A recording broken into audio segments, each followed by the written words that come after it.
Boogity boo! Hello there. I hope you're having a fabulous day. I have my monitor again today, so no more autofocus. If you're here for my previous video or from my Instagram, thank you for joining me. I really appreciate it. And if you're new, welcome. My name is Alisha and I'm so grateful you're here.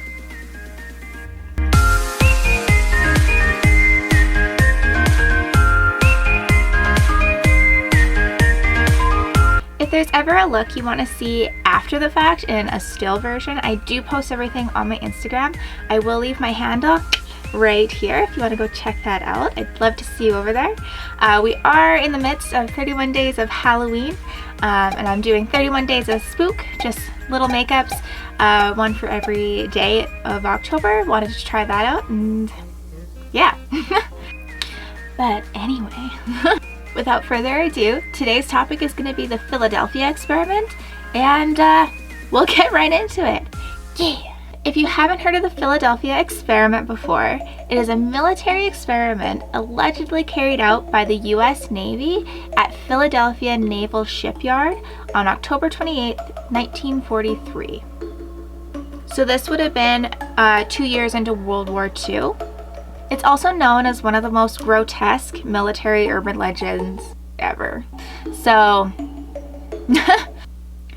a bit of content warning. I will be alluding to some pretty severe injuries. I'm not going to go into detail, however. There's not a lot of detail to go into as it is an urban legend. But yeah, I guess a bit of a forewarning. So according to the legend, the USS Eldridge, a Cannon-class destroyer escort, was conducting top-secret experiments. Dun, dun, dun. And what were these experiments? I'm glad you asked. Rumor has it that the government was creating technology that would render naval ships invisible to enemy radars. There we go. Heck yeah. Doo, doo, doo, doo. Witnesses claim that they saw an eerie green-blue glow surround the hull of the ship before it just vanished into thin air. Into the eye. Into Tin Man vibes. Some serious Tin Man vibes going on. Oh yeah.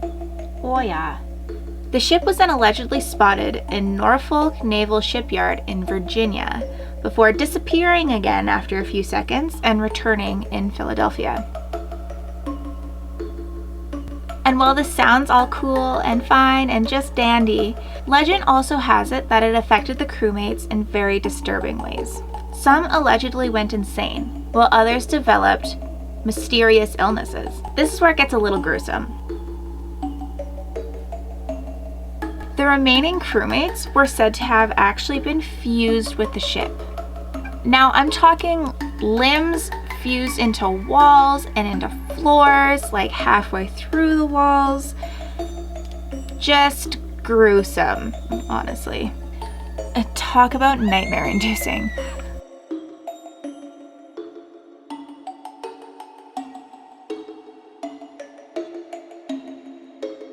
So the man behind the myth is what we're going to talk about for just a second.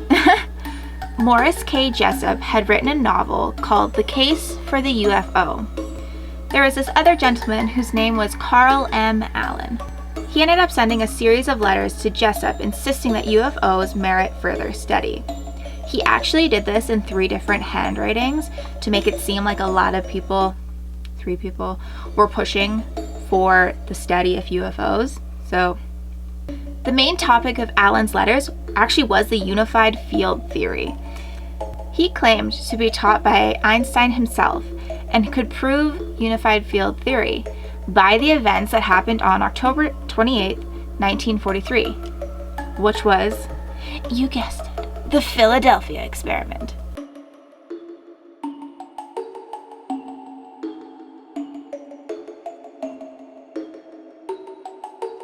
So here's a fun little fact.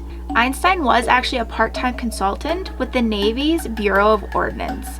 He was undertaking theoretical research on explosives and explosions. However, there was no indication that Einstein was related to experiments related to teleportation and invisibility. So, but he was there, which is pretty cool. The strange thing is, after Jessup had passed away, 2 ONR officers had 127 copies of the print privately distributed by the military contractor Vero Manufacturing. So obviously this gave wings to Alan's story, but also like weird that the military had it distributed. They're super secretive about everything, but whatever.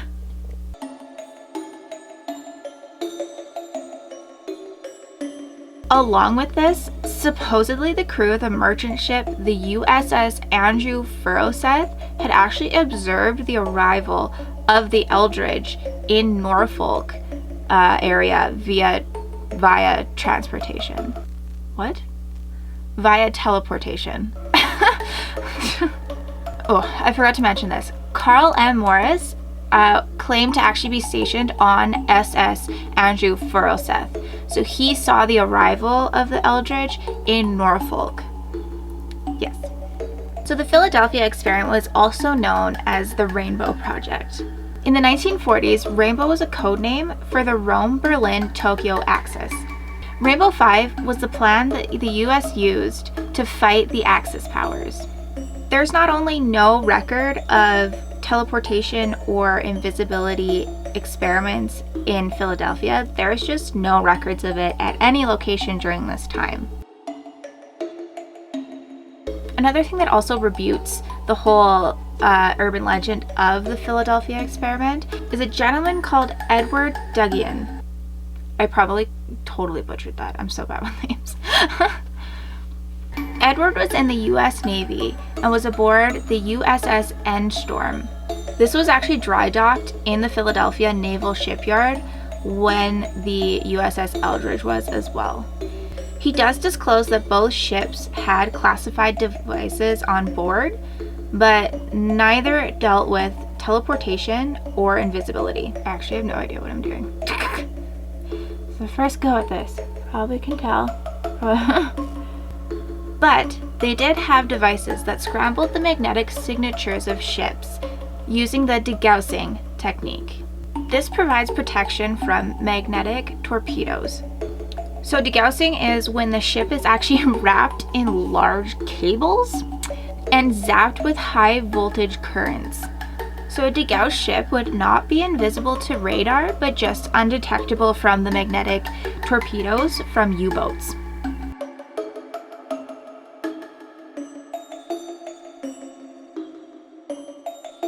How Stuff Works suggests that the green glow that witnesses reported could have been caused by an electric fire or the St. Elmo's fire.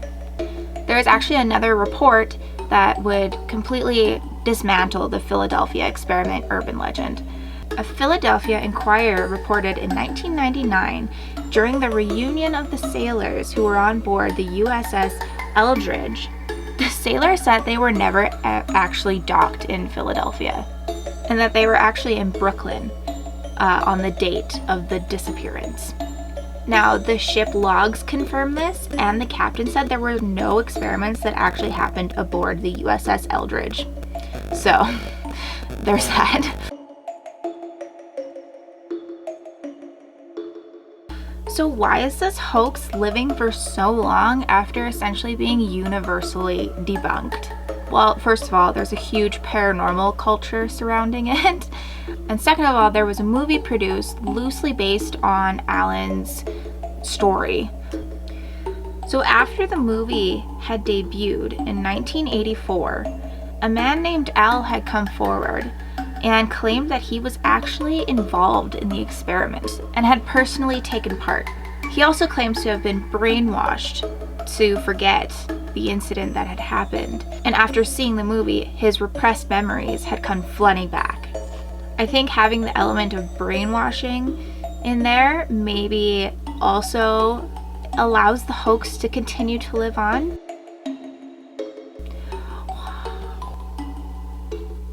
So what do you think happened that pre-Halloween night?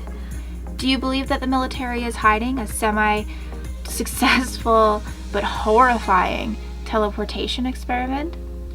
Or do you believe that these were just a couple of stories that successfully fooled millions of people?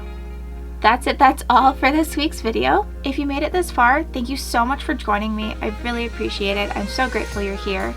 I hope you enjoyed yourself because I had a lot of fun making it. I do post final looks on my Instagram, so I'll put the handle again right here. I definitely encourage you to go check that out, and we'll see you next time. Thanks!